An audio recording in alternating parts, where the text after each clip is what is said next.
Palau. A small island nation in the western Pacific Ocean has a long and complex history that is deeply intertwined with the Philippines. For centuries, Palau was part of the Philippines and was temporarily governed by Spain from their Philippine base for a short period of time. Even today, many of Palau's citizens have Filipino ancestry. This video will explore the history of Palau's relationship with the Philippines and how it has shaped its present-day culture. The relationship between the Philippines and Palau is strong due to their historic ties and the unwavering support that the Philippines has provided Palau in its bid for independence. To this day, they remain among each other's closest diplomatic allies. In 1978, when Palau was lobbying for independence, there were only 3 countries that supported it in an international capacity: Japan, Taiwan, and the Philippines. Before we go on, we would like to take this opportunity to remind all those who haven't subscribed to Factsylum yet, to please do so. Let's dive into the history of Palau and how it was linked to the Philippines. We'll look at how and why it became part of the Philippine territory. Anthropologists believe that the islands of Palau were colonized thousands of years ago by settlers from the Philippines, thus leading to both countries sharing language and culture similarities. This could be one explanation for the connection between these 2 countries. This theory could potentially provide a compelling link between the 2 nations and may even provide insight into how their respective cultures have evolved over time. Although Palau had a distinct culture and history, it was only incorporated into the Philippines when the Spanish colonizers arrived and claimed it along with the rest of the Philippine archipelago. This marked a period of cultural exchange between the 2 islands which continue to exist today. While some people might argue that this is a stretch of the truth, the fact is that Palau was part of the Philippines due to Spanish colonization, and therefore by extension, could be said to have had a relationship with Mexico as well. This points to how colonialism and cultural ties have played an important role in shaping our world today. That's an interesting point.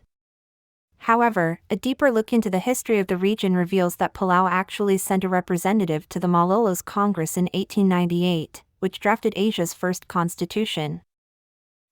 Furthermore, this map of the Philippines from 1857 clearly shows Palau, Islas Palaus, as part of Spain's territories in the Pacific Ocean.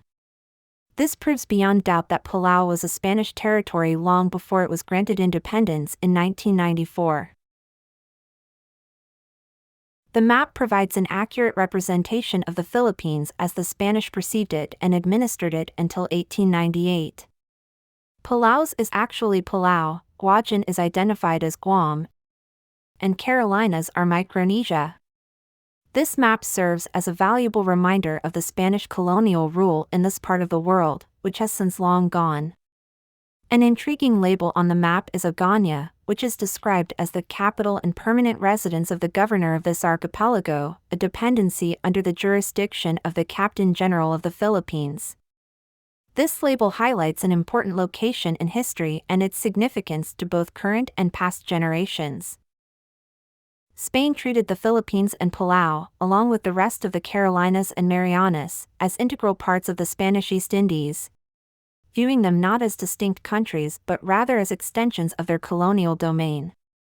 These islands were seen by Spain as essential parts of their overseas empire and were managed accordingly.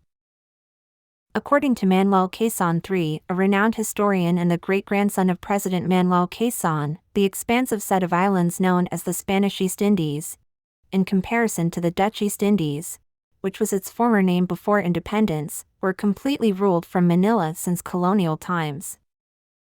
From 1574 to 1899, Palau was under the Spanish East Indies rule, which covered a much larger area that encompassed the Philippines, the Marianas and the Carolines, formerly known as Nuevas Filipinas.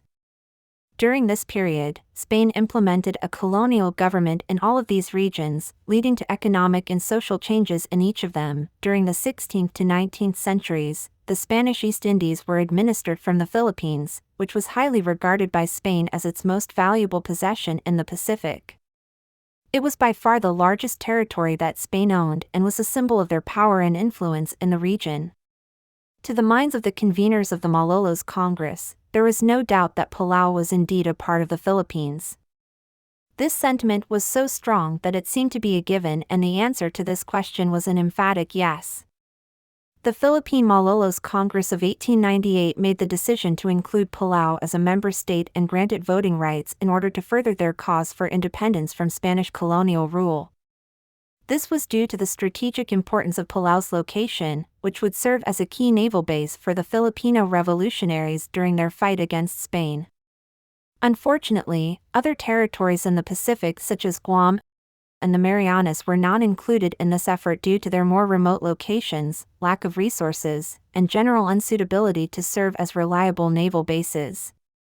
A region that was part of the Philippines since the establishment of the Malolos Republic back in 1898, is known to be Asia's first republic with its own constitution.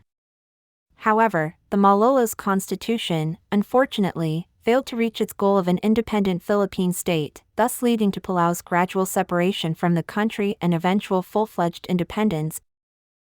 In 1899, Spain officially transferred the sovereign authority over Palau to Germany through the Treaty of Madrid as part of the Carolines Islands. During World War I, Japan took control over Palau from Germany after annexing it and administered it until World War II, when it was captured by American forces. In 1947, the United Nations placed Palau under U.S. trusteeship through a United Nations Security Council resolution which was accepted by both countries.